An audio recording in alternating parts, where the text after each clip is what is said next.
আল্লাহর নবী বলেছেন ওয়ালা তাকুমুস সাআতু ইল্লা ফি ইয়াউমিল জুমআহ, জুমাবার ব্যতীত কিয়ামত অনুষ্ঠিত হবে না। জুমাবারে কিয়ামতের ঘটনা শুরু হবে, কিয়ামতের ঘটনা উদ্বোধন হবে।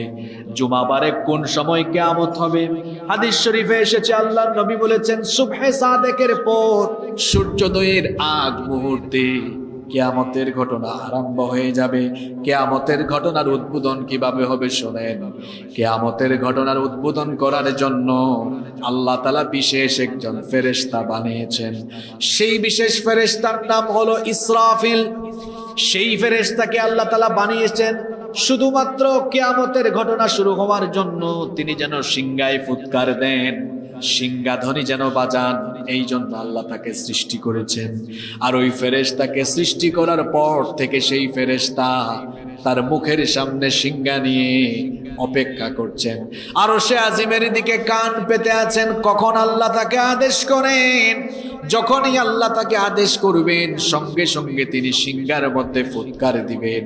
আর ইসরাফিল আলাইহিস সালামকে যে দায়িত্ব দেওয়া হয়েছে সিংহায় ফুৎকার দেওয়ার জন্য, আল্লাহর আদেশ যখন আসবে, জুমাবারে যখন কিয়ামত অনুষ্ঠিত হবে, তিনি তখন সিংহার মধ্যে ফুৎকার দিবেন মোট 2 বার। জুড়ে বলেন কয়বার? প্রথমবার সিংহায় ফুৎকার দেওয়ার পরে কি হবে শোনেন। প্রথমবার তিনি যখন সিংহায় ফুৎকার দিবেন, সিংহার সেই বিকট ধ্বনিতে, বিকট আওয়াজে, সেই সময়ে দুনিয়াতে বেঁচে থাকা প্রত্যেকটি নিকৃষ্ট চরিত্রের লোকদের মানুষের কানের পর্দা ফেটে গিয়ে মানুষগুলো বেহুশ হয়ে সাথে সাথে মারা যাবে। আল্লাহু আকবার। একটু চিন্তা করুন তো আওয়াজটা কত ভয়ানক। চিন্তা করুন তো আওয়াজটা কত সাংঘাতিক হলে পরে কানের পর্দা ফেটে গিয়ে সাথে সাথে মানুষ মারা যায়।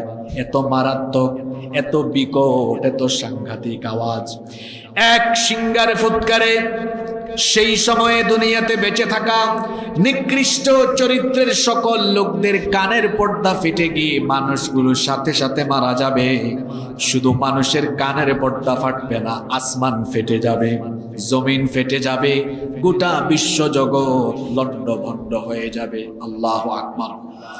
সেই ভয়ানক দৃশ্যের কথা রব্বুল আলামিন কোরআনে কারীমে এভাবে তুলে ধরেছেন। কোরআনুল কারীমের 39 নম্বর সূরা সূরাতুজ জুমারের 68 নম্বর আয়াতে রব্বুল আলামিন বলছেন ওয়া নুফিখা ফিস সূরি ফাসাইকা মান ফিস সামাওয়াতি ওয়া মান ফিল আরদি ইল্লা মান শাআ। আল্লাহ তাআলা বলছেন আর যখন প্রথমবার সিংহায় ফুৎকার দেওয়া হবে, আসমান সমূহ আর জমিনে যা আছে সব কিছু শেষ হয়ে যাবে। সবাই বেহুশ হয়ে কানের পর্দা ফেটে গিয়ে সবাই মারা যাবে।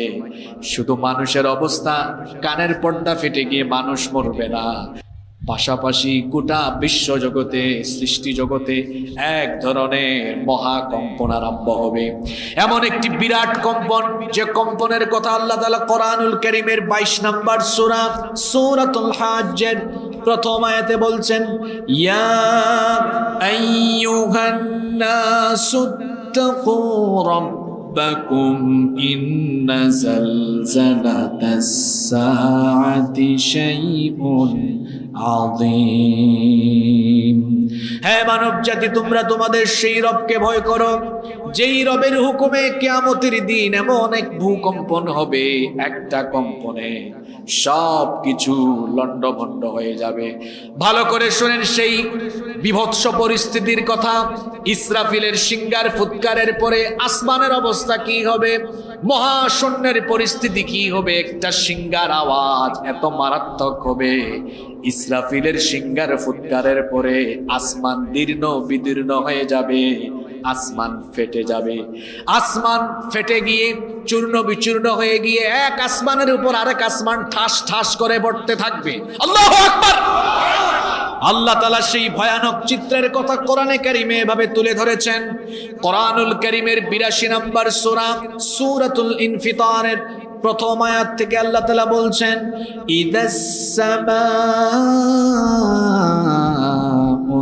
انفطرت وإذا الكواكب انتثرت وإذا البحار فجرت وإذا القبور بعثرت علمت نفس ما قدمت وأخرت আল্লাহ তাআলা বলছেন ইদাস সামাউ ইনফাতারাত যখন আসমান সমূহ দীর্ণ বিদীর্ণ হয়ে যাবে স্মরণ করো সেই ভয়াবহ সময়ের কথা যখন ইসরাফিলের সিংগার ফুৎকারের পরে আসমানগুলো ফেটে যাবে ফেটে গিয়ে এক আসমান আরেক আসমানের উপর এমন ভাবে পড়বে আসমানগুলোকে আল্লাহ তাআলা কিভাবে গুটিয়ে ফেলবেন শুনেন আল্লাহ তাআলা কোরআনুল কারীমের 21 নম্বর সূরা সূরাতুল আম্বিয়া এর 104 নম্বর আয়াতে বলছেন ইয়াউমা নাতবিস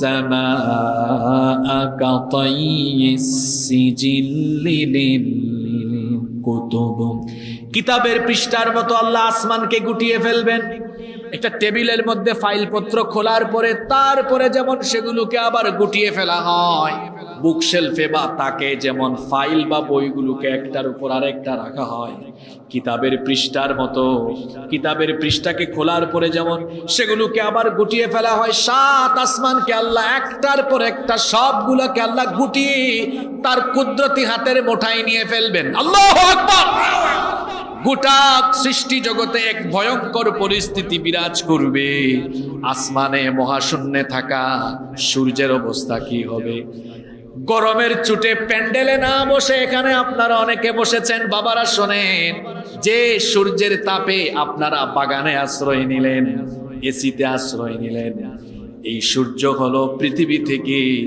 13 লক্ষ গুণ বড় সুবহানাল্লাহ পৃথিবী কত বড় পৃথিবীর চাইতে সূর্য আরো 13 লক্ষ গুণ বড় এই সূর্য পৃথিবী থেকে 9 কোটি 30 লক্ষ মাইল দূরে সূর্য যে হিট করছে 9 কোটি 30 লক্ষ মাইল দূর থেকে সূর্য তার হিট সূর্য তার তাপমাত্রা দিচ্ছে সূর্যকে যে হিট দেওয়া হয়েছে আজকে বিজ্ঞানের বদৌলতে আমরা জানতে পেরেছি সূর্যকে যে তাপমাত্রা দেওয়া হয়েছে টেম্পারেচারের পরিমাণ হলো 1 কোটি 40 লক্ষ সেন্টিগ্রেড আল্লাহু আকবার এই 1 কোটি 40 লক্ষ সেন্টিগ্রেড থেকে কিন্তু পুরোটা সূর্য দেয় না পুরোটা আসে না যেমন আজকে কত আমি স্টেজে আসার আগে খেয়াল করেছিলাম 35 ডিগ্রি কিন্তু সূর্যকে দেওয়া হয়েছে 1 কোটি 40 লক্ষ সেন্টিগ্রেড আপনারা আজকে পাইছেন কত কথা বলেন না কেন জোরে বলেন পাইছেন 35 কিন্তু সূর্যকে তো আল্লাহ দিয়েছেন 1 কোটি 40 লক্ষ 35 ডিগ্রিতে আপনারা দিশেহারা গাছের নিচে আশ্রয় নিয়েছেন পুরোটা আসলে আমরা কি বেঁচে থাকতে পারতাম নাকি আল্লাহর দয়া আমাদের উপরে কম না বেশি সূর্যের আলো যেন পুরোটা পৃথিবীতে না আসে এজন্য আল্লাহ কি করেছেন শুনেন বায়ুমণ্ডলে আল্লাহ তাআলা প্রতিবন্ধকতা সৃষ্টি করেছেন বিজ্ঞানের বদৌলতে আমরা আজকে এগুলো জেনেছি আসমান সমূহে বায়ুমণ্ডলীয় অনেক স্তর আল্লাহ সৃষ্টি করেছেন সেগুলোকে বিজ্ঞান বলে স্ট্রাটোস্ফিয়ার ট্রাপোস্ফিয়ার আইনোস্ফিয়ার ম্যাগনেটোস্ফিয়ার এক্সোস্ফিয়ার এরকমের অনেকগুলো ফিল্টার বা স্তর আল্লাহ বায়ুমণ্ডলে স্থাপন করেছেন এজন্য সূর্যের আলো সরাসরি দুনিয়াতে আসে না ওই ফিল্টারগুলোতে বাধাপ্রাপ্ত হয়ে পিউরিফাইং হয়ে হয়ে ফিল্টারগুলোতে সূর্যের আলো পিউরিফাইং হয়ে হয়ে হয়ে হয়ে যতটুকু টেম্পারেচার আসলে পরে দুনিয়ার উদ্ভিদ প্রাণী মানুষ সবাই বেঁচে থাকবে ততটুকু আলো আল্লাহ দয়া করে পাঠান কিয়ামতের দিন যখন ইসরাফিল তার সিংহায় ফুৎকার মারবে ইসরাফিলের সিংহার ফুৎকারে আসমান শুধু ফাটবে না সূর্য ফেটে চূর্ণ বিচূর্ণ হয়ে যাবে আল্লাহু আকবার সূর্য টুকরা টুকরা হয়ে যাবে সূর্যের পরিস্থিতি তখন কি হবে আল্লাহ তাআলা কোরআনুল কারীমের 81 নম্বর সূরা সূরাতুত তাকবীরের শুরুতেই বলেছেন ইদাশ শামসু কুওয়িরাত ওয়া ইদান নুজুমু কাদারাত ওয়া ইদাল জিবালু সুয়িরাত سُيِّرَتْ আল্লাহ তাআলা বলেছেন স্মরণ করো সেই সময়ের কথা যখন সূর্য নিষ্প্রভ হয়ে যাবে, সূর্য আলোহীন হয়ে যাবে। রাতের বেলা অন্ধকার ছিল, ভোরবেলা ফজরের নামাজের পরে যখন সূর্য উঠলো গোটা পৃথিবী আলোকিত হয়ে গেল। কিন্তু ইসরাফিলের সিংহার ফুৎকারে কিয়ামতের দিন সূর্য টুকরা টুকরা হয়ে যাবে, সূর্য তার আলো হারিয়ে ফেলবে, সূর্য আলোহীন হয়ে যাবে, নিষ্প্রভ হয়ে যাবে, যার কারণে সব কিছু অন্ধকার হয়ে যাবে। শুধু সূর্য আলো হারিয়ে ফেলবে না, চাঁদের অবস্থা কি হবে শোনেন। সন্ধ্যাবেলায় যে আমরা চাঁদ দেখি, রাতের বেলা চাঁদ দেখি, এই চাঁদের পরিস্থিতি সিংহার ফুৎকারের পরে কি হবে শোনেন। আল্লাহ তাআলা কোরআনুল কারীমের ৭৫ নম্বর সূরা সূরাতুল কিয়ামা এর ৬ নম্বর আয়াত থেকে বলছেন, ইয়াসআলু আইয়ানা ইয়াউমুল কিয়ামা ফাইযা বারিকাল বাসারু ওয়া খাসাফাল কমারু ওয়া জুমিআশ শামসু ওয়াল কমার ইয়াকুলুল ইনসানু ইয়াউমাইযিন আইনাল মাফার। আল্লাহ তাআলা বলছেন আপনাকে জিজ্ঞেস করছে কিয়ামত কখন হবে। ও নবী আপনি বলুন, ফাইদা বারিকাল বাসার, যখন চক্ষু স্থির হয়ে যাবে, ওয়া খাসাফাল কমার, চন্দ্র তার আলো হারিয়ে ফেলবে। আমার বাবারা ভাইয়েরা চিন্তা করেন ইসরাফিলের একটা সিংহার ফুৎকার কত বিভৎস হবে, কত ভয়ানক হবে। চাঁদ টুকরা টুকরা হয়ে যাবে, দিন হয়ে যাবে। ওয়া জুমিআশ শামসু ওয়াল কমার, সেদিন সূর্যগ্রহণ চন্দ্রগ্রহণ একসাথে আরম্ভ হবে। সূর্য আর চন্দ্রকে আল্লাহ একসাথে করে দিয়ে সূর্য চন্দ্রকে মেসাকার করে দিবেন। এই বিভৎস পরিস্থিতি দেখে মানুষ সেদিন বলবে, ইয়াকুলুল ইনসানু আইনাল মাফার, মানুষ বলবে আজ আমাদের পালাবার জায়গা কোথায়? বলেন তো পালাবার কি কোনো জায়গা সেদিন থাকবে নাকি? ইসরাফিলের একটার সিংহার ফুৎকারে আসমান মহাশূন্য সব শেষ। সূর্য আলো হারিয়ে ফেললো, চাঁদ আলো হারিয়ে ফেললো। অন্যদিকে নক্ষত্রগুলোর অবস্থা কি হবে? নক্ষত্র কত বড় শোনেন, নক্ষত্র বুঝেন তো আপনারা?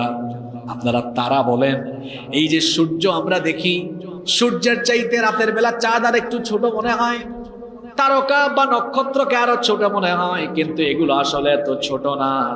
নক্ষত্র আমাদের থেকে এত দূরে। যে সূর্য পৃথিবী থেকে 13 লক্ষ গুণ বড়, ওই সূর্যের চাইতে আসমানে মহাশূন্যে যে তারকা আছে, এক একটা তারকা এমনও আছে যেটা সূর্যের চাইতে আরো 50,000 কোটি গুণ বড়। সুবহানাল্লাহ কি বাড়িতে গিয়ে বলবেন আপনি? যে সূর্য পৃথিবীর চেয়ে 13 লক্ষ গুণ বড়, ওই সূর্যের চেয়ে আরো 50,000 কোটি গুণ বড় এক একটা তারকা আল্লাহ মহাশূন্যে বানিয়েছেন। সুবহানাল্লাহ পড়ে। এই নক্ষত্রগুলো ইসরাফিলের সিংহার ফুৎকারের পরে কি হবে শোনেন। আল্লাহ তাআলা বলেছেন, ওয়া ইদান নুজুমুন কাদারাত, এই নক্ষত্রগুলো টুকরা টুকরা হয়ে যাবে, খসে খসে পড়ে যেতে থাকবে। যে জমিনে বসেছেন, যে মাটিতে আপনারা বসেছেন, এই জমিনের পরিস্থিতি কি হবে শোনেন। এবার এই জমিন কিভাবে শেষ হয়ে যাবে শোনেন। ইসরাফিল যখন সিংহায় ফুৎকার মারবে, সারা দুনিয়ার জমিন একসাথে কেঁপে উঠবে। এখন বাংলাদেশে ভূমিকম্প হলে অন্য দেশে হয় না, কিন্তু ইসরাফিলের সিংহার ফুৎকারের পরে তাম দুনিয়ার জমিন একসাথে কেঁপে উঠবে। আল্লাহ তাআলা সূরা জিলজালের মধ্যে বলেছেন, যারা পারেন আমার সঙ্গে পড়েন, ইদা জুলজিলাতিল আরদু জিলজালাহা ওয়া আখরাজাতিল আরদু আথকালাহা। স্মরণ করো যখন ইসরাফিলের সিংহার ফুৎকারের পরে জমিনকে প্রবলভাবে প্রকম্পিত করা হবে।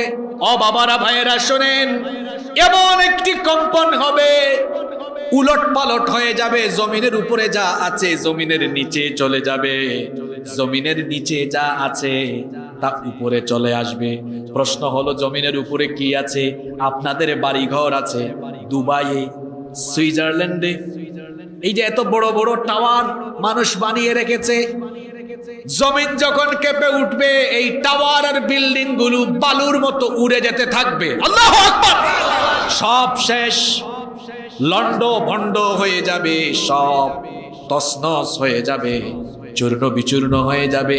জমিনের উপরে থাকা এই যে বাগানের গাছগুলো আছে, গাছপালা শেষ হয়ে যাবে, পাহাড়গুলো ধ্বংস হয়ে যাবে, জমিনের উপরে থাকা সব ধ্বংস হয়ে যাবে, আর জমিনের নিচে থাকা জিনিসগুলো জমিনের উপরে চলে আসবে। এজন্য আল্লাহ সূরা জিলজালের দ্বিতীয় আয়াতে বলেছেন, ওয়া আখরাজাতিল আরদু আথকালাহা, জমিন তার ভেতরের বোঝা বের করে দিবে। জমিনের ভেতরে অনেক খনিজ সম্পদ আছে, স্বর্ণ আছে, জমিনের তলায় যত খনিজ সম্পদ আছে, ইসরাফিলের ভয়ঙ্কর সিংহার ফুৎকারে জমিন তার পেটের ভেতরে থাকা সবকিছুকে বমি করে বের করে দিবে। আল্লাহু আকবার। জমিনের উপরে যা আছে সবকিছু কিভাবে ধ্বংস হবে শোনেন।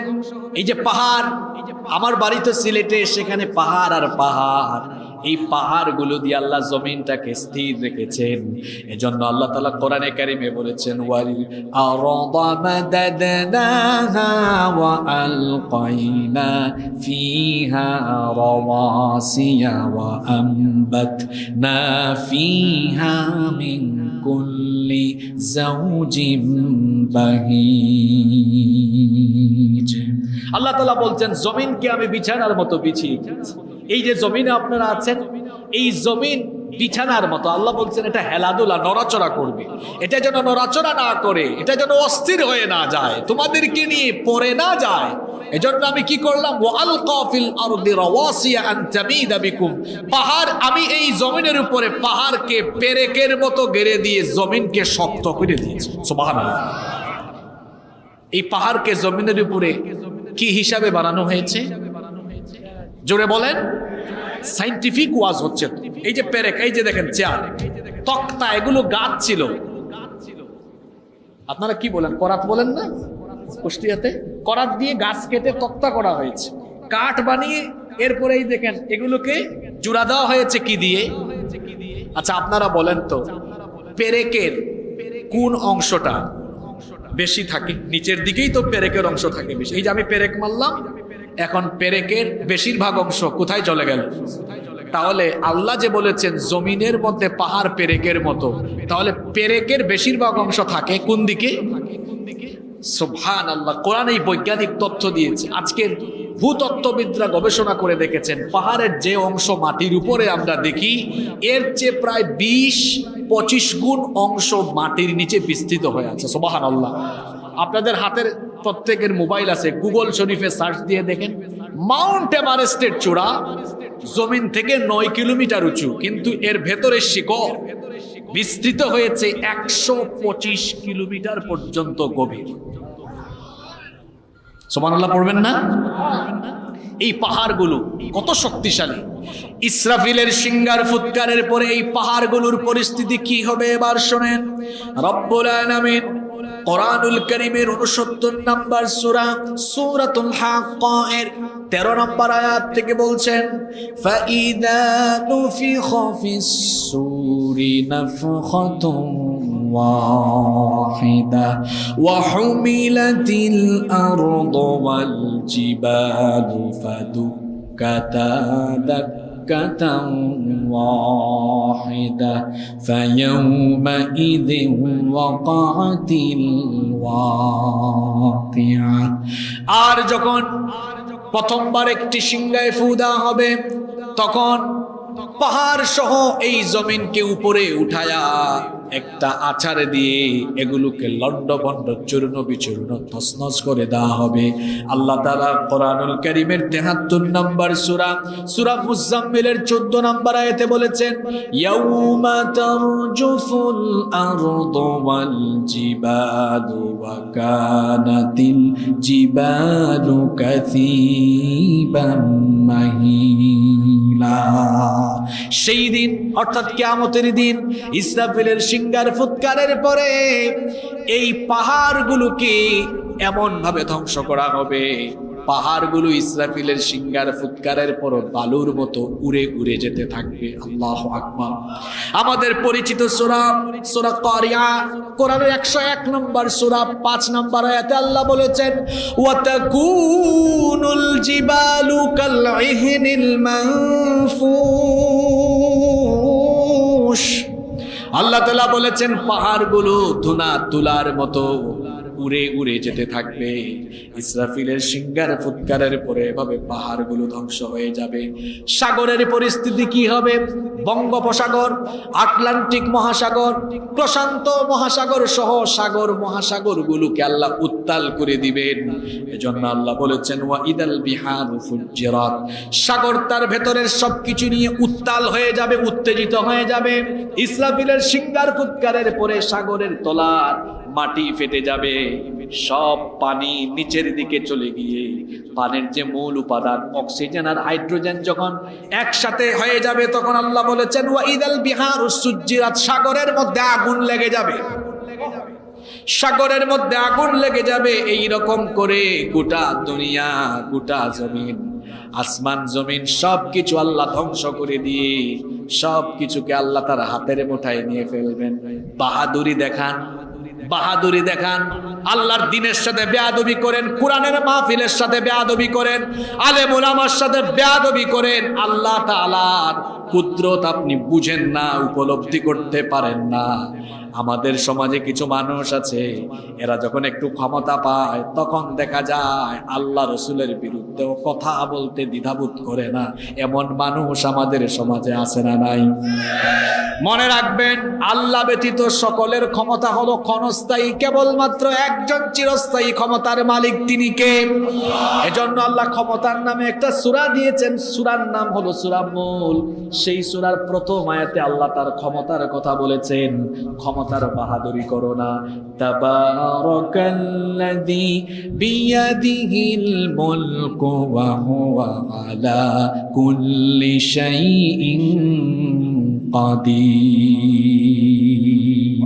সকল ক্ষমতা যার হাতের মুঠায়, তিনি কি? তিনি যাকে চান তাকে ক্ষমতা দেন। ইউসুফ নবীর ভাইরা ষড়যন্ত্র করে তাকে কুয়ায় ফেলে দিয়েছিল, তাকে তারা মেরে ফেলবে। তারা ভেবেছিল হয় ইউসুফ এখানে শেষ হয়ে যাবে, অথবা কেউ যদি তাকে উঠায় তাহলে তাকে গোলাম বানাবে। কিন্তু আল্লাহর পরিকল্পনা ছিল ভিন্ন। আল্লাহ তাআলা তার পরিকল্পনা বাস্তবায়ন করলেন কিভাবে? আল্লাহ তাআলা তার কুদরতি ব্যবস্থাপনায় ইউসুফ আলাইহিস সালামকে সেই অন্ধকার কুয়া থেকে উঠায়া তাকে মিশরে নেওয়া, তাকে মিশরে নেওয়া, এরপরে আল্লাহ তাকে মিশরের ক্ষমতার মসনদে বসায়া দিলে।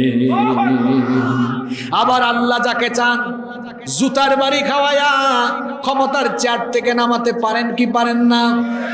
সেই ক্ষমতা বুঝি আল্লাহর নাই? কিন্তু আমাদের অবস্থা হলো এমন যে যখন বসে যায় চেয়ারে, উঠে যায় তখন গিয়ারে। মনে করে আমি হামসে বড় কোন হে, উঠি কি বসি, মরি কি বাঁচি, এমন একটা পরিস্থিতি তখন আরম্ভ হয়ে যায়। মনে রাখবেন, এই যে চেয়ার, আমার আগে আমার ভাই কথা বললেন, উনার আগে আরেকজন কথা বললেন। চেয়ার কয়টা? জোরে বলেন। মানুষ একজন না কয়েকজন। কিছুদিন আগে আপনাদের উপজেলা নির্বাচন হলো, দেখেন গত 10 বছর আগে উপজেলা চেয়ারম্যান ছিল একজন, এখন হয়তো আছে আরেকজন। 30 বছর পরে উপজেলা চেয়ারম্যান হবে আরেকজন। কিন্তু বলেন তো, হাজার হাজার বছর আগে আল্লাহ ছিলেন যিনি, এখন কি আছেন না তিনি? জোরে বলেন। হুয়াল আউয়ালু ওয়াল আখিরু ওয়াল যাহিরু ওয়াল বাতিনু ওয়া হুয়া বিকুল্লি শাইইন আলীম। তিনি প্রথম, তিনি শেষ। যখন কিছু ছিল না তখনও তিনি ছিলেন, যখন কিছু থাকবে না তখনও যিনি থাকবেন তিনি কি? এজন্য ক্ষমতার বাহাদুরি দেখাবেন না। আজকে ক্ষমতায় আছেন, কালকে হয়তো ক্ষমতায় নাও থাকতে পারেন। আজকে বাহাদুরি দেখান, এমনও হতে পারে আগামীকাল জুতার বাড়ি খাওয়ায়া বেইজ্জত করে আল্লাহ চেয়ার থেকে নামায় দিতে পারে। আল্লাহ পারেন কি পারেন না? সবকিছু যখন ইসরাফিলের সিংহার ফুৎকারে লন্ড ভন্ড হয়ে যাবে, তখন আল্লাহ কি করবেন শুনেন।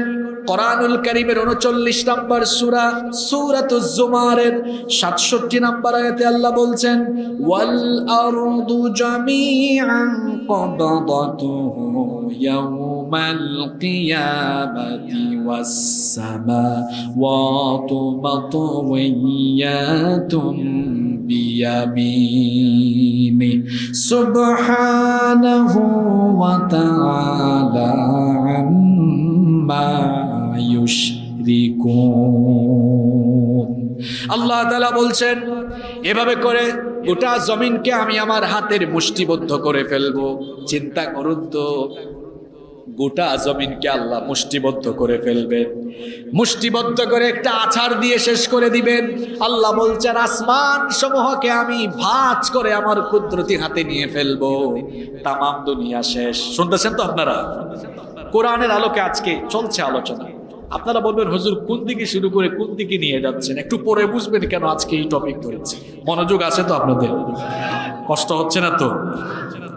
ইসরাফিলের সিঙ্গার ফুৎকারে দুনিয়ার সব মানুষ শেষ, আসমান শেষ, জমিন শেষ, এখন কিছু আর নাই। আল্লাহ তাআলা তখন বলবেন, ইয়া দুনিয়া, হে দুনিয়া, আইনা ইমারুক, তোর বুকের উপরে থাকা মানুষের প্রাসাদ, ঘর বাড়ি, টাওয়ার গুলো কোথায়? আইনা জিবালুক, তোর বুকের উপরে থাকা পাহাড় গুলো কোথায়? আইনা আনহারুক, তোর বুকের উপরে বহমান থাকা ঝর্ণাগুলো আজকে কোথায়? আল্লাহ বলবেন, আইনা আশজারুক, তোর বুকের উপরে থাকা উদ্ভিদ গাছপালা আজকে কোথায়? আইনাল মুতাকাব্বিরুন, তোর বুকের উপরে অহংকার করে বিচরণ করা মানুষগুলো কোথায়? আইনাল জব্বারুন, তোর বুকের উপরে স্বৈরাচার আর দাম্ভিক যারা ছিল তারা আজকে কোথায়? আল্লাহ যখন প্রশ্ন করবেন কোনো জবাব আসবে না, কারণ জবাব দেওয়ার মতো কোনো মানুষ তখন বেঁচে থাকবে। আল্লাহ তখন প্রশ্ন করবেন, লিমানিল মুলকুল ইয়াউম, আজকে রাজত্ব কার? আপনারা তো জবাব দিয়েছেন, কিন্তু আপনারা জবাব দেওয়ার জন্য তখন থাকবেন না, কেউ থাকবে না। আল্লাহ নিজেই প্রশ্ন করে নিজেই জবাব দিবেন, লিল্লাহিল ওয়াহিদিল কাহ্হার, আজকে ক্ষমতা কেবল একজনের, তিনি কি? জোরে বলেন, তিনি কে? আল্লাহ মালাকুল মউতকে ডাকবেন। আপনারা যাকে আজরাইল বলেন, আজরাইল নামে কোন ফেরেশতার নাম কোরআন হাদিসে নাই, এগুলো ইসরাইলি বর্ণনা। এই ফেরেশতার নাম কোরআন হাদিসে যেটা এসেছে সেই নাম হলো মালাকুল মউত। আল্লাহ মালাকুল মউতকে বলবেন, ইয়া মালাকুল মউত মান বাকিয়া, কে বাকি আছে? আর মালাকুল মউত বলবে, আল্লাহ আমি, আমার ভাই জিবরিল, ইসরাফিল, মিকাইল, আমরাই বাকি আছি। আল্লাহ বলবেন, মালাকুল মউত জিবরিলের জান কবজ কর, ইসরাফিলের জান কবজ কর, মিকাইলের জান কবজ কর। মালাকুল মউত জিবরিল, মিকাইল, ইসরাফিলের জান কবজ করবে। আল্লাহ তাআলা মালাকুল মউতকে প্রশ্ন করবেন, মাম বাকিয়া, এখন কে বাকি আছে? মালাকুল মউত তখন বলবে, আল্লাহ এখন আপনি আর আমি ছাড়া আর কেউ বাকি। আল্লাহ বলবেন, তাহলে তুইও আর থাকবি না, মুত মুত ইয়া মালাকাল মউত, মালাকুল মউত তুইও এখন মরে যা। যে মালাকুল মউত দুনিয়ার সকল প্রাণী মানুষের জান কবজ করেছে, প্রাণ কবজের, রূহ কবজের কষ্ট সে জানে না। আল্লাহ যখন তাকে বলবেন, তুই তোর জান নিজেই কবজ কর, মালাকুল মউত তখন বিকট একটা চিৎকার দিয়ে মালাকুল মউত শেষ হয়ে যাবে। এখন মালাকুল মউত নাই, কেউ নাই, শুধুমাত্র আছেন একজন, তিনি কি? এজন্য আল্লাহ তাআলা বলেছেন কেউ থাকবে না। আমাদের পছন্দের সূরা সূরা রহমানের 26 এবং 27 নম্বর আয়াতে আল্লাহ বলছেন, কুল্লু মান আলাইহা ফানি ওয়া ইয়াবকা ওয়াজহু রাব্বিকা যুল জালালি ওয়াল ইকরাম। সবকিছু ফান হয়ে যাবে, ধ্বংস হয়ে যাবে, কেবলমাত্র মহামহিয়ান সত্তা যিনি অবশিষ্ট থাকবেন। গলার আওয়াজ বড় করে সবাই বলেন, তিনি কি? কেউ নাই, সব শেষ। ইসরাফিল সিংহায় ফুৎকার দিবে কয়বার? জোরে বলেন। আলোচনার শুরুতে বলেছিলাম না কয়বার? ইসরাফিল এখন আছে? এখন আছে? নাই তো, সেও মরে গেছে। এবার শুরু হবে বাস, পুনরুত্থান। ঈমান যে বিষয়ের উপরে আনতে হয় তার মধ্যে একটা বিষয় হলো ওয়াল বাতি বাদাল মাউত, মৃত্যুর পরে আবার আল্লাহ জীবিত করবেন। তাফসীর ইবনে কাসিরের মধ্যে এসেছে কিয়ামতের ঘটনা ঘটার পরে যখন সব লন্ডভন্ড হয়ে যাবে, এবার আল্লাহ তাআলা জীবিত করা আরম্ভ করবেন। আর প্রথমে আল্লাহ যাকে জীবিত করবেন সে হলো ইসরাফিল। জোরে বলেন, প্রথমে যাকে জীবিত করা হবে তার নাম কি? ইসরাফিল। ইসরাফিলকে কেন আল্লাহ প্রথমে জিন্দা করবেন? তাফসীর ইবনে কাসিরের মধ্যে এসেছে এজন্য আল্লাহ ইসরাফিলকে প্রথমে জিন্দা করবেন, কারণ ইসরাফিলের একটা দায়িত্ব বাকি আছে। সেই দায়িত্ব হলো আরেকবার সিংহায় ফুৎকার দেওয়া। আল্লাহ ইসরাফিলকে জীবিত করে বলবেন, ইসরাফিল তুমি দ্বিতীয়বার সিংহায় ফুৎকার দিয়ে তোমার দায়িত্ব সম্পন্ন করো। এবার ইসরাফিল দ্বিতীয়বার সিংহায় ফুৎকার দিবে। দ্বিতীয়বার যখন সিংহায় ফুৎকার মারবে তখন কি হবে? আল্লাহ তাআলা সূরা জুমারের 68 নম্বর আয়াতে বলেছেন, সুম্মা নুফিখা ফীহি উখরা ফাইযা হুম কিয়ামুন ইয়ানদুরুন। অতঃপর দ্বিতীয়বার যখন সিংহায় ফুৎকার দেওয়া হবে, মানুষ তখন কবর থেকে উঠতে থাকবে, কবরগুলো খুলে যাবে। আর সর্বপ্রথম যার কবর খুলে যাবে, সর্বপ্রথম যাকে কবর থেকে উঠানো হবে তিনি আর কেউ নন, আমাদের প্রিয় নবী, নবীদেরও নবী, রাহমাতাল লিল আলামিন মুহাম্মাদুর রাসূলুল্লাহ সাল্লাল্লাহু আলাইহি ওয়াসাল্লামকে আল্লাহ সবার আগে কবর থেকে উঠাবে। আমাদের নবীর দাম মর্যাদা কম না বেশি? এজন্য আল্লাহর নবী বলেছেন, আনা সাইয়্যিদু ওয়ালাদি আদম ইয়াউমাল কিয়ামাহ। আল্লাহ তাআলা আমাকে কিয়ামতের দিন আদম সন্তানের নেতা বানাবেন।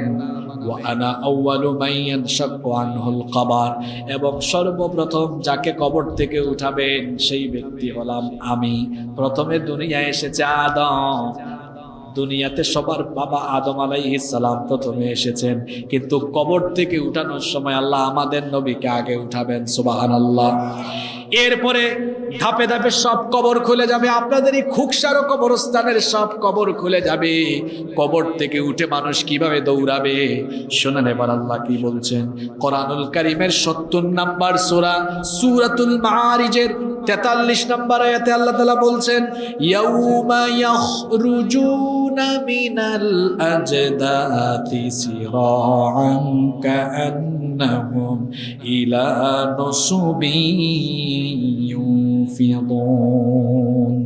সেই দিন মানুষ দ্রুত গতিতে কবর থেকে উঠে দ্রুত গতিতে হাসরের মাঠের দিকে ছুটতে থাকবে। দ্রুত তারা হাসরের ময়দানে যাবে। আমার দিকে তাকান, অমনোযোগ হয়ে না, ভয়ঙ্কর অবস্থা এখন। কবর খুলে গেল, কবর থেকে মানুষ উঠবে কি রকম, মানুষের শরীরের অবস্থা কেমন হবে? আল্লাহর নবী কি বলেছেন শুনেন। আম্মা জান আয়েশা রাদিয়াল্লাহু আনহা এই হাদিস বর্ণনা করেছেন। তিনি বলেছেন, আল্লাহর নবীকে আমি বলতে শুনেছি, নবীজি বলেছেন, ইউহশারুন নাসু ইয়াউমাল কিয়ামাতি হুফাতান উরাতান গারলা। কিয়ামতের দিন মানুষ কবর থেকে উলঙ্গ, খালি পায়ে খতনাবিহীন অবস্থায় উঠবে। উলঙ্গ হয়ে মানুষ উঠবে। দামি দামি কাপড় মানুষের গায়ে থাকবে না, নগ্ন পদে খালি পায়ে খতনাবিহীন অবস্থায় মানুষ কবর থেকে উঠে হাসরের ময়দানে গিয়ে একত্রিত হবে।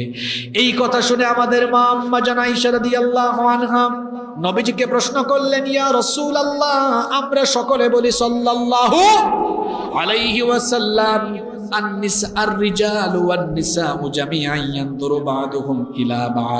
যদি সবাই উলঙ্গ হয়ে হাসরের মাঠে উঠে তাহলে পুরুষ নারী একজন আরেকজনের দিকে কি তাকাবে না? ওগো আল্লাহর নবী, আমার কি তখন লজ্জা লাগবে না? আল্লাহর নবী তখন বললেন, হে আয়েশা শোনো, আল আমরু আশাদ্দু মিন আইয়ানজুরা বা'দুহুম ইলা বা'দ। সেদিনকার পরিস্থিতি এত জটিল হবে, এত মারাত্মক হবে। মানুষ হাসরের ময়দানে যখন দাঁড়াবে দাঁড়াবে, তখন হাসরের ময়দানে বিচারের পেরেশানিতে আল্লাহর সামনে যে মানুষের হিসাব দেওয়া লাগবে, এই চিন্তায় এই পেরেশানিতে মানুষদের চক্ষু নিচের দিকে দিয়ে তাকাবে, উপরের দিকে তাকানোর ফুরসত মানুষ পাবে না। আল্লাহু আকবার। এইরকম ভয়ঙ্কর পরিস্থিতি সেদিন বিরাজ করবে। মানুষ কাউকে নিয়ে চিন্তা করবে না, নিজেকে নিয়ে সে ভাববে, নিজের চিন্তায় সে থাকবে। মানুষ সেদিন তার স্ত্রী, সন্তান, পিতামাতা, বন্ধু বান্ধব সবাইকে ভুলে যাবে, কারো সঙ্গে কথা বলবে না, কারো দিকে তাকাবে না, কারো সাহায্য সহযোগিতা এগিয়ে আসবে না, সবাই সবাইকে ছেড়ে পালাবে। মানুষ শুধু নিজেকে বাঁচানোর ধান্দায় থাকবে।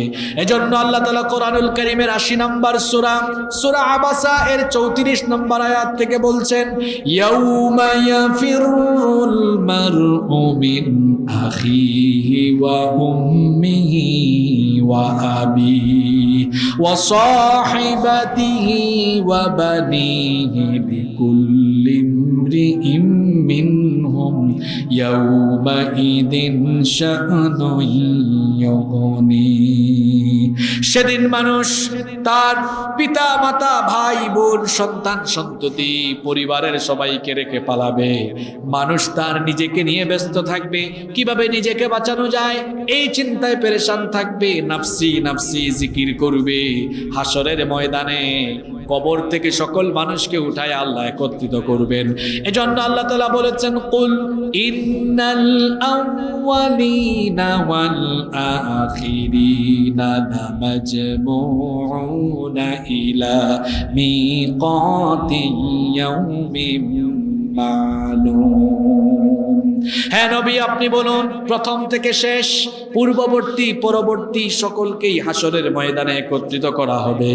কোরআনুল কারীমের ১৮ নম্বর সূরা, সূরাতুল কাহাফের ৪৭ নম্বর আয়াতে আল্লাহ বলেছেন, ওয়া হাশরনাহুম ফালাম নুগাদির মিনহুম আহাদা। অবশ্যই সবাইকে একত্রিত করা হবে, কেউ বাদ যাবে না, সবাইকে আল্লাহ একত্রিত করবেন। কবর খুলে যাবে, কবর থেকে মানুষ উলঙ্গ নগ্ন পদে খতনাবিহীন অবস্থায় হাসরের ময়দানে গিয়ে একত্রিত হবে। হাসরের মাঠ কায়েম হয়ে যাবে। সেই বিচারের দিনে তো ভয়াবহ হবে। এখন তো দিন হলো 12 ঘন্টা, 11 ঘন্টা কখনো হয়, 13 ঘন্টাও হয়, রাতও 11, 12, 13 হয়। কিন্তু হাসরের দিন কত লম্বা হবে শুনেন। আল্লাহর নবী বলেছেন, কানা মিকদারুহু 50 আলফা সানা। হাসরের দিন হবে 50,000 বছর লম্বা। আল্লাহু আকবার। কত বছর? জোরে বলেন, কত বছর? হাসরের দিন হবে 50,000 বছর লম্বা। আর পরিস্থিতি এত ভয়াবহ হবে, আমার বাবারা, আমার ভাইয়েরা শোনেন, এই যে সূর্য 9,30,00,000 মাইল দূরে, হাসরের দিনে, বিচারের দিনে এই সূর্য মানুষের মাথার একেবারে নিকটবর্তী হয়ে যাবে। মানুষের মাথার নিকটবর্তী হয়ে যাওয়ার কারণে পাপি তাপি গুনাহগারদের মাথার চান্দি ফেটে যাবে, জমিন তামায় পরিণত হয়ে যাবে, হাসরের ময়দান তামা হয়ে যাবে, আর চান্দি ফেটে মগজগুলো উতরাতে থাকবে। এই ভয়ঙ্কর পরিস্থিতি বোঝানোর ভাষা আমার কাছে নাই। এটা দৃষ্টান্ত যদি দেই, চুলায় যখন ভাত রান্না করা হয়, পানি গরম হয়ে গেলে চাল যেমন উতরাতে থাকে, সূর্যের প্রখর তাপে গুনাহগারদের মাথার চান্দি ফেটে মগজগুলো উতরে উতরে উতরে উতরে গলে গলে বেয়ে বেয়ে পড়তে থাকবে। মানুষেরা এত বেশি ঘামাবে। আজকেও তো আপনারা ঘামাচ্ছেন, আমিও ঘামাচ্ছি, কিন্তু হাসরের ময়দানে প্রত্যেকেই তার গুনাহ অনুযায়ী, কেউ হাঁটু পর্যন্ত, কেউ কোমর পর্যন্ত, কেউ গলা পর্যন্ত, কেউ বা আবার তার বেশি ঘামের মধ্যে সাঁতরাতে থাকবে। পিপাসার যন্ত্রণায় কাতর হয়ে গিয়ে জিহ্বাটা মুখের ভেতর থেকে বের হয়ে ঝুলে কলিজা একেবারে নাভি পর্যন্ত ঝুলে থাকবে। গোটা হাসরের ময়দানে বিভৎস এক পরিস্থিতি বিরাজ করবে। 50,000 বছর দাঁড়িয়ে থাকতে থাকতে মানুষেরা পেরেশান হয়ে যাবে, দিশেহারা হয়ে যাবে, হয়রান হয়ে যাবে।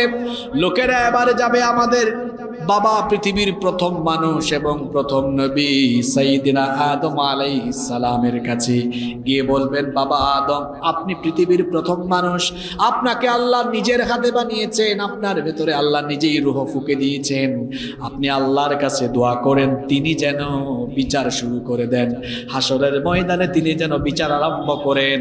50,000 বছর দাঁড়িয়ে থাকতে থাকতে আমাদের আর সহ্য হয় না। বাবা আদম আলাইহিস সালাম তখন বলবেন, আমার বাবারা আমি পারবো না, কারণ আমি নিষিদ্ধ গাছের ফল ভক্ষণ করেছিলাম, জানি না আমার রব আজ আমার সাথে কি আচরণ করেন, আমি পারবো না, চলে যাও আমার ছেলে নূহের কাছে। লোকেরা নূহ আলাইহিস সালামের কাছে গিয়ে দেখবেন এত বড় পয়গাম্বর, তিনিও তখন নাফসি নাফসি জিকির করছেন। লোকেরা গিয়ে বলবে, আপনি আল্লাহর কাছে দোয়া করেন আল্লাহ যেন বিচার আরম্ভ করেন। তিনি বলবেন, আমি পারবো না, কারণ আমি আমার উম্মতের জন্য বদদুয়া করেছিলাম, জানি না আজ আমার রব আমার সঙ্গে কি আচরণ করেন, আমি পারবো না, চলে যাও জাতির পিতা ইব্রাহিম আলাইহিস সালামের কাছে। ইব্রাহিম আলাইহিস সালাম অপারগতা পোষণ করবেন, তিনি বলবেন চলে যাও মুসা কালিমুল্লাহর কাছে। লোকেরা গিয়ে মুসা নবীকে বলবেন, ওগো আল্লাহর নবী মুসা, দুনিয়াতে থাকা অবস্থায় আপনি যখন তখন আল্লাহর সাথে কথা বলেছেন, আজকে আল্লাহর সাথে কথা বলেন তিনি যেন বিচারের কাজটা আরম্ভ করে দেন। মুসা নবী বলবেন, আমিও পারবো না, কারণ আমি ফেরাউনের বংশের এক লোককে একটা থাপ্পড় দিয়া দুনিয়া থেকে বিদায় করেছিলাম, জানি না আজ আল্লাহ আমার সাথে কি ব্যবহার করেন। চলে যাও ঈসা রূহুল্লাহর কাছে। লোকেরা ঈসা আলাইহিস সালামের কাছে যখন যাবে, ঈসা ইবনে মারইয়াম তখন বলবেন, আমিও পারবো না, কারণ খ্রিস্টানরা আমাকে আল্লাহর ছেলে বানিয়েছে, জানি না আজ আমার রব এজন্য আমার সাথে কি আচরণ করেন। তোমরা এত জায়গায় ঘোরাঘুরি করো না, চলে যাও আখিরি নবী মুহাম্মাদুর রাসূলুল্লাহ পড়েন সাল্লাল্লাহু আলাইহি ওয়াসাল্লামের কাছে। লোকেরা যখন আখিরি নবী আমাদের নবীর কাছে আসবে, নবীজি তখন লোকদের এই কাকুতি মিনতি শুনে আরশে আজিমের কাছে গিয়ে সাজদায় লুটে পড়বেন, নবীজি চোখের পানি ফেলবেন, আল্লাহর রহমতের দরিয়ায় তখন জোশ মারবেন। আল্লাহ তাআলা তখন তার হাবিবকে ডেকে বলবেন, ও আমার হাবিব, ইরফা রাসাক, আপনার মাথা উঠান, সাল তুতাহু, কি চাইবেন, কি চান আমার কাছে বলেন। আল্লাহর নবী বলবেন, ওগো আল্লাহ, আমার উম্মত নিয়ে আমি বড় পেরেশান, বড় চিন্তায় আছি। আইনা উম্মতি, আইনা উম্মতি, আমার উম্মত কোথায়, আমার উম্মত নিয়ে আমি পেরেশান আছি, আল্লাহ বিচার আরম্ভ করেন আর আমার উম্মতকে আপনি মাফ করেন। আল্লাহ তাআলা তখন বলবেন, ও নবী, আপনার উম্মতের যে সকল ব্যক্তিদের অন্তরে সরিষা পরিমাণ ঈমান আছে, আজকে তাদের জন্য শাফায়াত করার, সুপারিশ করার সুযোগ আমি আপনাকে দিয়ে দিলাম। আল্লাহ সেই সুপারিশ আমাদেরকেও নসিব করে দিয়েন, বলেন আমিন। আল্লাহর নবীর সুপারিশে বিচার আরম্ভ হবে হাসরের ময়দানে। পাপী তাপীদের ভয়ের চোটে কলিজা গলার কাছে চলে আসবে। এজন্য আল্লাহ তাআলা কোরআনে কারিমে বলেছেন, ওয়া আনযিরহুম ইয়াউমাল আজিফাতি ইযিল কুলুবু লাদাল হানাজিরি কাযিমিন। নবী লোকদেরকে ওই দিন সম্পর্কে সতর্ক করে দেন, যেই দিন ভয়ের চোটে মানুষের কলিজাটা কলিজার জায়গা থেকে উঠে গলা পর্যন্ত চলে আসবে। আল্লাহু আকবার। পরিস্থিতি এমন হবে, আল্লাহ সূরা নাজিয়াতের মধ্যে বলেছেন, কুলুবুন ইয়াউমাইযিন ওয়াজিফাতুন আবসারুহা খাশিয়া। মানুষের অন্তর কেঁপে উঠবে, পাপী তাপীদের অন্তর কেঁপে উঠবে, দৃষ্টি নিচের দিকে চলে যাবে, অবনত হয়ে যাবে। অন্যদিকে ইমানদার যারা, নামাজি যারা, ভালো মানুষ যারা, চরিত্রবান যারা, এদের অবস্থা কি হবে হাসরের মাঠে শুনেন। আল্লাহ তাআলা বলেছেন, লা ইয়াহজুনুহুমুল ফাযাউল আকবার ওয়া তাতালাক্কাহুমুল মালাইকা হাযা ইয়াউমুকুমুল্লাযী কুনতুম তুআদুন। আল্লাহ তাআলা কোরআনুল কারীমের 21 নম্বর সূরা সূরাতুল আম্বিয়া এর 103 নম্বর আয়াতে বলেছেন, সেই দিন ঈমানদাররা ভীত বিহ্বল হবে না, ফেরেশতারা এসে তাদেরকে জান্নাতের সুসংবাদ শোনাবে আর বলবে হাদা ইয়াউমুকুমুল্লাযী কুনতুম তুআদুন, এটি হচ্ছে সেই দিন যেই দিনের ওয়াদা আল্লাহ তোমাদের সাথে করেছিলেন। গোটা হাসরের ময়দানে মানুষ যখন পিপাসার্ত হয়ে যাবে, আল্লাহ তার নবীকে ডেকে বলবেন, আমার হাবিব, আজ আমি আপনাকে হাউজে কাউসারের মালিক বানিয়ে দিলাম। নবীজি বলেছেন, শোনো, হাউসটা কেমন হবে? হাউদি মাসিরাতুন শাহরিন, আমার হাউস হবে 1 মাসের পথের দূরত্বের সমান প্রশস্ত। মাউহু আবিয়াদু মিনাল লাবান, হাউজে কাউসারের পানি হবে দুধের চাইতেও সাদা। ওয়ারিহুহু আতিয়াবু মিনাল মিস্ক, এবং এর ফ্লেভারের সেন্ট সুগন্ধ হবে মেশকে আম্বরের সুগন্ধির চেয়েও আরো সুগন্ধিযুক্ত। আর এই হাউজে কাউসারের পানি এটা হবে এমন, মান শারিবা মিনহা ফালা ইয়াদমাউ আবাদা, হাউজে কাউসারের পানি যে ব্যক্তি একবার পান করবে তার গোটা জীবনের তৃষ্ণা নিবারণ হয়ে যাবে। আল্লাহর নবীকে আল্লাহ হাউজে কাউসার দান করবেন। নবীজি বলেছেন, আসমানে যতগুলো তারকা আছে এর চাইতেও বেশি হাউজে কাউসারের পেয়ালা আল্লাহ আমাকে দান করবেন, আর আমি আমার মায়ার উম্মতদেরকে সেদিন হাউজে কাউসার বিলাতে থাকবো। আল্লাহ তাআলা আমাদেরকে হাউজে কাউসার নসিব করে দিয়েন, বলেন আমিন। শেষ পর্যায়ে চলে এসেছি, শুনেন, এবার বিচার আরম্ভ হবে হাসরের মাঠে। বিচার আরম্ভ হবে মিজানের ভিত্তিতে, মিজানের মাধ্যমে, অর্থাৎ দাড়িপাল্লার মাধ্যমে আল্লাহ তাআলা বিচার করবেন। এজন্য আল্লাহ তাআলা কোরআনুল কারীমের 21 নম্বর সূরা সূরাতুল আম্বিয়া এর 47 নম্বর আয়াতে বলেছেন, ওয়া তাদাউল মাওয়াজিনাল কিসত লিয়াউমিল কিয়ামাতি ফালা তুযলামু নাফসুন শাইআ। আল্লাহ তাআলা বলছেন, সেদিন কিয়ামতের ময়দানে আল্লাহ বিচারের মানদণ্ড স্থাপন করবেন, কারো উপরে জুলুম করা হবে না। আল্লাহ হলেন ন্যায় বিচারক, আল্লাহর বিচারের ভিতরে কোনো জুলুম নাই। কিন্তু আমরা মানুষের মধ্যে স্বার্থপরতার গুণ আছে না নাই? এজন্য দেখা যায় মাঝে মাঝে আমরা বিচার করতে গিয়ে অবিচার করি, এমন অবিচার আমরা করি। মাঝে মাঝে দেখা যায় নিরপরাধ মানুষগুলোকে প্রহসন করে অপরাধী বানিয়ে জেলখানার ভেতরে রেখে দেওয়া হয়, আর অপরাধীগুলোকে জেলখানার ভেতর থেকে বাহিরে ছেড়ে দেওয়া হয়। যে সমাজে, যে রাষ্ট্রে চোর ডাকাত জেলখানার বাহিরে মুখ ফুলিয়ে চলাফেরা করবে, আর আল্লাহওয়ালা মানুষ, ভালো ভালো মানুষরা জেলখানার ভেতরে থাকবে, বুঝতে হবে ওই সমাজে, ওই দেশের মধ্যে বিচার নাই, সুবিচার নাই, সেখানে স্বৈরাচারী কায়দায় মানুষের উপরে অবিচার চলে। এরকম অবিচার তো এখন পৃথিবীতে নাই। জি, তো আসতে বলছেন কেন? আসে। আবার আপনি জোর করে আপনার দেশের উপর টাইনা নিয়ে আসেন। আমি কোন দেশের নাম বলি নাই, আমি শুধু কুরআন আর হাদিস বলেছি। কিছুদিন আগে সিলেটে এক জায়গায় ওয়াজ চলে ফেরাউনের, একজন ডান দিক থেকে নোটিশ দিয়ে বলে, হুজুর এই সূরাটা বাদ দিলে ভালো হইতো না। আমি বললাম কেন? আসলে পরিস্থিতি সুবিধার না। আমি বললাম, ফেরাউন তো ছিল মিশরে, মিশরের পরিস্থিতি আপনি আপনার দেশে জোর করে টাইনা নিয়ে আসছেন। কি বলেন? এরকম অনেক মানুষ আছে না নাই? অনেক জিনিস তার নিজের উপরেই নিয়ে নেয়। তো আপনি যদি নিজের উপর নিজের কাঁধে নিজেই নিয়ে দেন, মানুষ বুঝবে এইটার সাথে আপনার মিল আছে। আপনি নিজে নিজে নেন কেন? এটা আপনার নিজের দোষ। আমার বাবারা, ভাইয়েরা, বলছিলাম আল্লাহ তাআলা কিয়ামতের দিন বিচার করবেন মিজানের ভিত্তিতে। কেমন করে বিচার হবে? আল্লাহ বলছেন, ওয়া ইন কানা মিসকালা হাববাতিন মিন খারদালিন আতাইনা বিহা ওয়া কাফা বিনা হাসিবিন। সরিষার দানা পরিমাণ কোনো কাজ, আপনাদের এলাকায় সরিষার চাষ হয়তো, সরিষার দানা খুব ছোট না খুব বড়? আল্লাহ তাআলা বলেছেন, সরিষার দানা পরিমাণ কোন কাজ যদি বান্দা করে, ওইটাও আল্লাহ মিজানের পাল্লার মধ্যে উঠাবেন।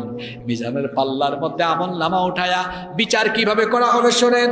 কোরআনুল কারীমের 23 নম্বর সূরা সূরাতুল মুমিনুনের 102 নম্বর আয়াত থেকে আল্লাহ বলছেন, ফামান সাকুলাত মাওয়াজিনুহু ফাউলাইকা হুমুল মুফলিহুন ওয়া মান খাফফাত মাওয়াজিনুহু ফাউলাইকা আল্লাযীনা খাসিরু আনফুসাহুম ফি জাহান্নামা খালিদুন। আর যাদের আমলের পাল্লা সেদিন নেক আমল দিয়ে ভারী হবে তারা সফল হবে, আর যাদের আমলের পাল্লা হালকা হয়ে যাবে, যাদের আমলের পাল্লায় নেক আমল কম থাকবে, ক্ষতিগ্রস্ত হয়ে এরা জাহান্নামে যাবে। যার আমল সেদিন বেশি হবে আমলের ভিত্তিতে ফয়সালা হবে। আমল ভালো হলে ফয়সালা ভালো, আমল ভালো হলে জান্নাত, আমল খারাপ হলে জাহান্নাম। এখন আমরা কত দলাদলি করি, কিন্তু কিয়ামতের দিন দল হবে দুইটা। জুড়ে বলেন কয়টা? এজন্য আল্লাহ কোরআনে কারীমে বলেছেন, ফারিকুম ফিল জান্নাতি ওয়া ফারিকুম ফিস সাঈর। এক দল হবে জান্নাতি, আরেক দল হবে। এবার আপনি যদি বলেন হুজুর একেবারে সংক্ষিপ্ত একটা আয়াত দিয়ে বলেন তো কারা জান্নাতি আর কারা জাহান্নামী, তো শুনেন আল্লাহর কালাম কি বলছে আপনাকে। আল্লাহ তাআলা বলছেন, ফাআম্মা মান তাগা ওয়া আসারাল হায়াতাদ দুনিয়া ফাইন্নাল জাহিমা হিয়াল মাওয়া। পৃথিবীতে যারা আল্লাহর সাথে সীমালঙ্ঘন করেছে, ওয়া আতারাল হায়াতাদ দুনিয়া, এবং আখিরাতের উপরে দুনিয়ার জীবনকে যারা বড় মনে করে দুনিয়ার জীবনকেই প্রাধান্য দিয়েছে, ফাইন্নাল জাহিমা হিয়াল মাওয়া, জাহান্নাম হবে তার ঠিকানা। তাহলে জাহান্নাম থেকে আমরা বাঁচতে চাই কি চাই না? জাহান্নাম থেকে বাঁচতে হলে আল্লাহর দেওয়া সীমারেখা মানতে হবে, আল্লাহর আইন মানতে হবে। আল্লাহর বিধান মানার জন্য আল্লাহ একটা কিতাব দিয়েছেন। কিতাবের নাম কি? এই কিতাবের রঙে রঙিন হয়ে জীবন সাজাতে হবে। একদিনের ওয়াজে আমি আপনার জীবন বদলাতে পারবো না। শুধু বললাম হাসরের ময়দানে তারাই বেঁচে যাবে যারা কোরআনময় জীবন গঠন করবে। তার মানে বোঝা গেল একদিন মাহফিলের আয়োজন করে একদিন ওয়াজ শুনলে চলবে না, সারা বছর সারা জীবন এই কোরআনের সাথে সম্পর্ক রাখার দরকার আছে না নাই? আল্লাহর নবী বলেছেন, মান জাআলা আমামাহু কাদাহু ইলাল জান্নাহ, যে ব্যক্তি কোরআন গ্রহণ করে কোরআনের রঙে রঙিন হবে, কোরআন তাকে জান্নাতে নিয়ে যাওয়ার জন্য সুপারিশ করবে। ওয়া মান জাআলাহু খালফাহু কাদাহু ইলান নার, আর কোরআন যে জীবন থেকে বাদ দিবে কিয়ামতের দিন কোরআন ওই ব্যক্তির বিরুদ্ধে দাঁড়াবে। আমরা সবাই কোরআনের সুপারিশ চাই কি চাই না? আরো জোরে বলেন চাই কি চাই না? যদি আমরা কোরআনের সুপারিশ চাই আর কোরআনের রঙে রঙিন হয়ে কোরআনের বিধান মেনে আল্লাহর সামনে দাঁড়াবো এই ভয় করে, আমরা যদি নফসের গোলাম না হয় আল্লাহর গোলাম হতে পারি, তো আল্লাহ কি সুসংবাদ দিচ্ছেন শোনেন। ওয়া আম্মা মান খাফা মাকামা রাব্বিহি ওয়া নাহান নাফসা আনিল হাওয়া ফাইন্নাল জান্নাতা হিয়াল মাওয়া। অতএব যে ব্যক্তি রবের সামনে দাঁড়িয়ে হিসাব দেওয়া লাগবে, বিচার হিসাব দেওয়া লাগবে, এই ভয় রেখে নফসের গোলামি ছেড়ে দিয়ে দুনিয়ার জীবনে জীবন পরিচালনা করবে যারা, জান্নাতের মেহমান হয়ে যাবে তারা। তাহলে নফসের গোলাম হবেন না আল্লাহর গোলাম হবেন? আজান হয়েছে, মন চায় ফজরের সময় একটু ঘুমায়, তো আপনি মনের কথা মতো তখন কি নফসের গোলামি করে ঘুমায় থাকবেন, না আল্লাহর গোলামি করে আল্লাহর কথা মতো নামাজে যাবেন? যদি ঘুমায় থাকেন আপনি আল্লাহর গোলাম না নফসের গোলাম?